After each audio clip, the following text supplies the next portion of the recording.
que alberga la médula espinal y a ambos lados se insertan potentes músculos del tronco. También encontramos orificios intervertebrales o agujeros intervertebrales que están formados a cada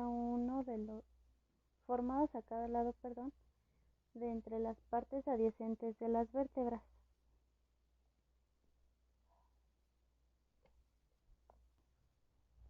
Y están asociados con discos intervertebrales. Estos agujeros permiten que estructuras como los nervios espinales y vasos sanguíneos entren y salgan de cada canal vertebral.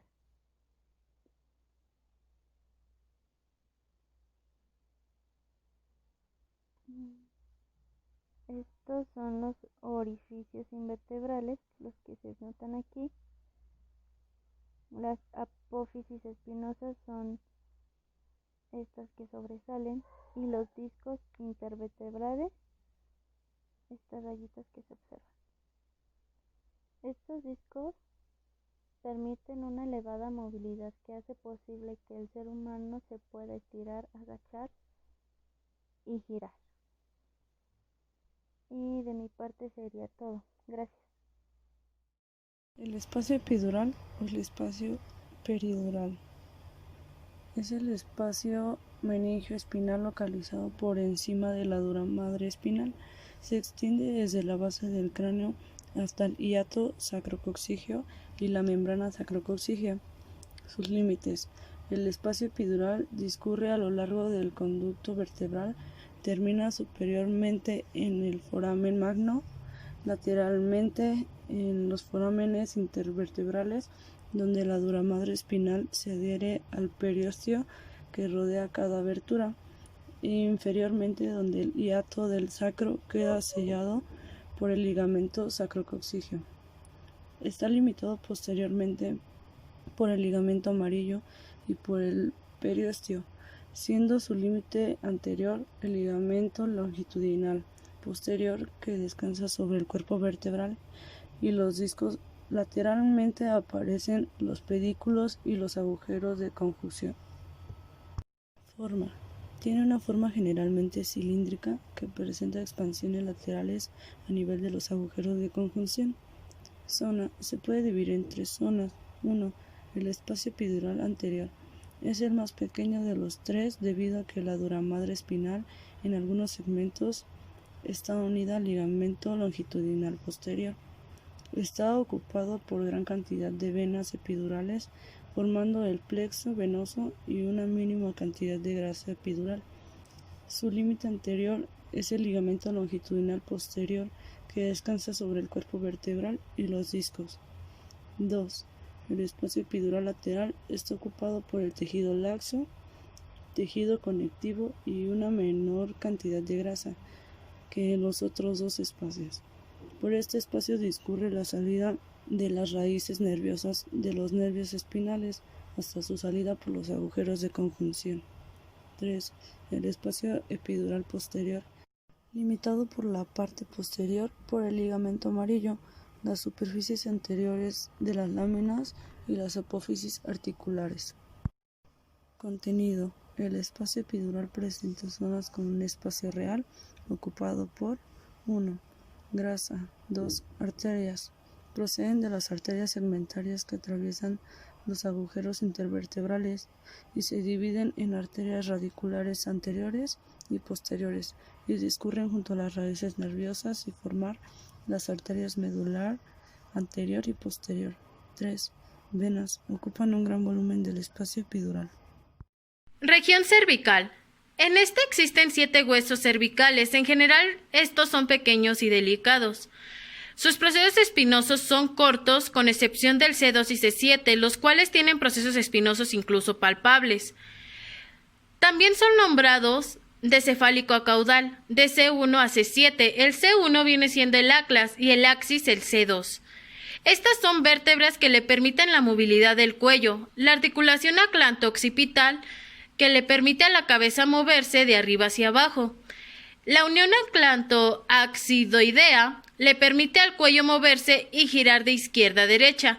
En el axis se encuentra el primer disco intervertebral de la columna espinal. Todos los mamíferos, salvo los manatíes y los perezosos, tienen 7 vértebras cervicales, sin importar la longitud del. Bueno, aquí tenemos una imagen de las vértebras cervicales. Estas se dividen en cervicales típicas y cervicales atípicas. Las cervicales típicas van desde el C3 hasta el C6, las cuales están delineadas o punteadas en color azul. Si vemos, en la parte azul, la primera vértebra, esa es el C3. Después le sigue el C4, el C5, el C6. En las cervicales atípicas se encuentra el atlas, que viene siendo el C1, que se encuentra en la parte superior punteada en color negro. Después tenemos la C2, que es el axis, la cual se encuentra punteada en color rojo y está en la parte superior de igual manera. También tenemos el C7, que es de transición. Está punteada de color negro y se encuentra en la parte inferior. Las vértebras cervicales poseen el foramen transverso, en donde transcurren las arterias vertebrales, que llegan hasta el foramen magno, para finalizar en el polígono de Willis. Estos forámenes son más pequeños, mientras que el foramen vertebral tiene forma triangular. Los procesos espinosos son cortos y con frecuencia están bifurcados, salvo el proceso C7, en donde se ve claramente un fenómeno de transición, asemejándose más a una vértebra torácica que a una vértebra cervical. En la región cervical es posible distinguir dos partes: columna cervical superior, formada por los cóndilos occipitales, atlas C1, y carrillas articulares superiores del axis C2. Hacen movimientos cibernéticos de ajuste con 3 grados de movimiento. El segundo es la columna cervical baja, desde las carrillas articulares inferiores del axis C2 hasta la meseta superior del T1. Van a realizar dos tipos de movimientos: flexoextensión y movimientos mixtos de inclinación-rotación. Esta región requiere mucha movilidad, protege al bulbo raquídeo y la médula espinal. También estabiliza y sostiene la cabeza, que presenta el 10% del peso corporal. Ambas partes de la columna cervical se van a complementar entre sí para realizar movimientos puros de rotación, inclinación o flexoextensión de la cabeza. Bueno, yo soy Armando y voy a hablar de la vértebra torácica o dorsal. En la parte central de la columna vertebral, en la anatomía humana, se encuentran 12 vértebras torácicas.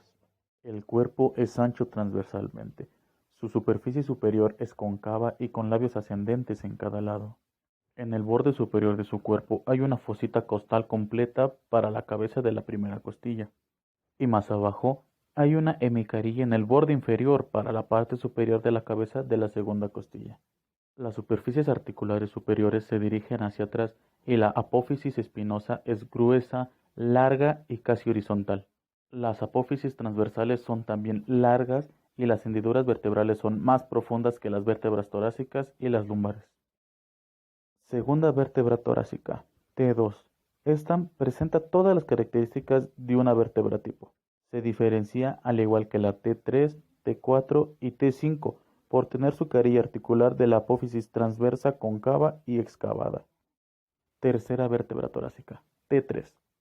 Al igual que la vértebra de tipo T2, T4, T5, T6, T7, T8 y T9, presenta todas las características de una vértebra tipo.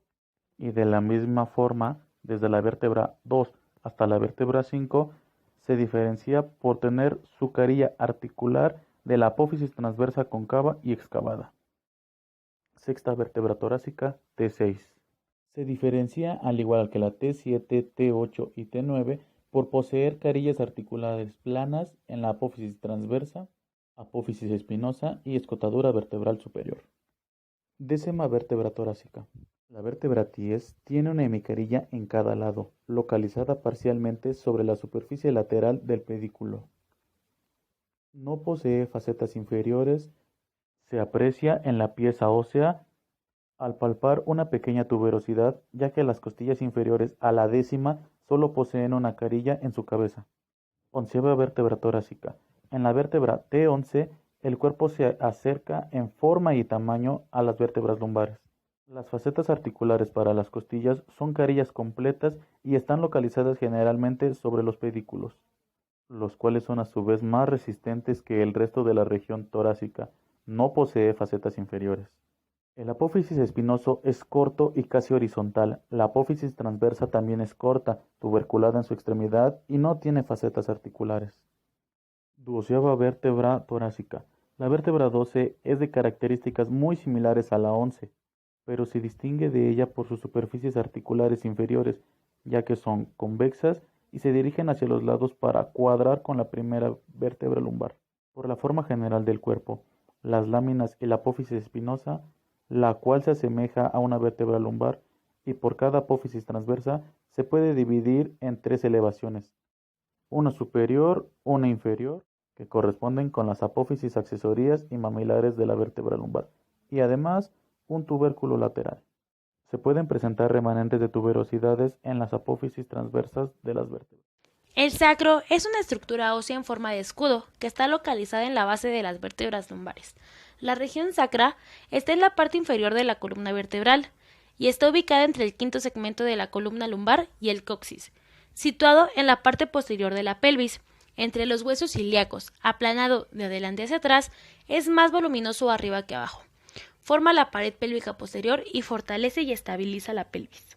El sacro es un hueso constituido por 5 vértebras, abreviados S1 a S5, fusionados en una estructura triangular de convexidad posterior. El sacro sirve de cimiento de la cintura pelviana.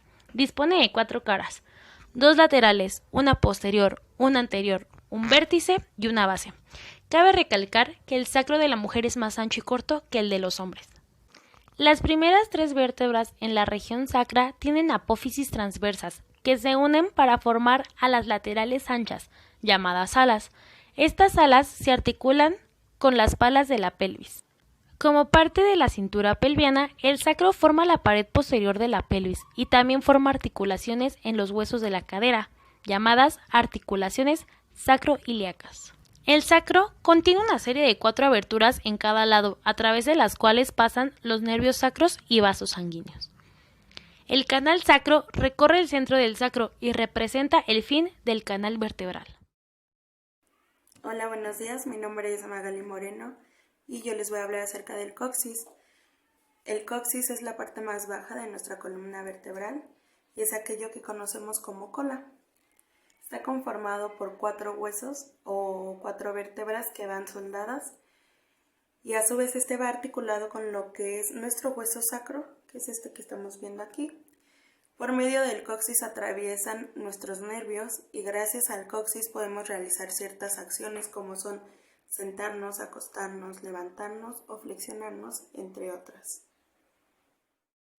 Mi nombre es Fernanda Zamora y yo les voy a explicar un poco sobre las lesiones y las consecuencias que tiene el lastimarse una vértebra de nuestra columna. Aquí primero nos dice que los nervios de cada segmento se conectan con regiones específicas del cuerpo y controlan las funciones motoras y autonómicas.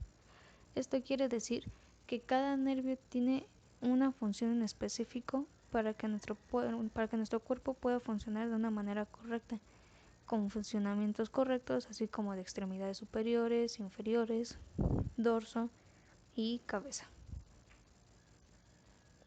Las lesiones de la columna, los traumatismos de la columna vertebral pueden producir lesiones que afecten la médula espinal y las vértebras. A veces se ven afectados los nervios espinales. Las fracturas de la columna vertebral toracolumbar son lesiones frecuentes cuyo tratamiento se basa en un diagnóstico preciso, así como el conocimiento riguroso de las distintas técnicas quirúrgicas. Aquí a nosotros al lesionarnos alguna vértebra es importante acudir con un médico para que nos pueda dar un diagnóstico correcto y ya sea mandar algún tratamiento y medicamento o ya sea una operación. Aquí se muestra nuestra columna y las subdivisiones en las que ésta se da. Las primeras es de la C1 a la C8, que son las cervicales. Después continúa lo que son las torácicas, que es de la T1 a la T12. Continúan con ellas las lumbares, que es de la L1 a la L5. Y por último tenemos el sacro y el coxis. Las lesiones de la columna. Del C1 al C8, los segmentos del cuello o región cervical, desde el C1 hasta el C8, controlan señales hacia el cuello, los brazos, las manos y en algunos casos el diafragma. De T1 a T12, la región torácica dorsal, desde la T1 hasta la T12, transmiten señales hacia el torso y algunas partes de los brazos. De la L1 a la L5, los de la región lumbar o parte media de la espalda, justo debajo de las costillas, controlan señales hacia las caderas y piernas. Aquí se puede ver una imagen de las lesiones medulares, las cuales nos dice que la lesión del C4, la persona puede quedar cuadraplégica, tetraplégica, que es la parálisis completa por debajo del cuello. Aquí nos muestra una imagen donde la persona tiene de color rojo del cuello hacia las partes inferiores del cuerpo. La lesión C6 es la parálisis parcial de los brazos y piernas, parálisis parte baja del cuerpo. Igual nos muestra que es desde los brazos hasta la parte de los pies. Con la lesión del T6, que causa paraplegia y parálisis por debajo del tórax. Esto quiere decir que la mitad del cuerpo para abajo se queda totalmente paralizada sin ningún movimiento. La lesión L1 causa paraplegia y parálisis por debajo de la cintura. Aquí solamente afecta de la cintura para abajo. La persona queda inmóvil. Aquí en esta imagen nos muestra las fracturas del coxis, que son las más comunes. La primera, que es con grado variable de anteversión. Aquí el coxis se ve una ruptura en la cual se parte prácticamente en dos. El número 2 dice que es la subluxación anterior del coxis. Se ve como la subluxación se despega hacia un lado del coxis. Desplazamiento anterior del coxis por fractura sacra. Aquí es el número 3 y el coxis se fractura desde el sacro y causa una fractura haciéndose que se haga hacia un lado. Y el número 4 es la subluxación posterior del coxis, que es la más rara, en donde el coxis se desplaza literalmente a un lado, dejando el coxis y el sacro totalmente. Hola compañeros, me tocó explicarles lo que son las meninges.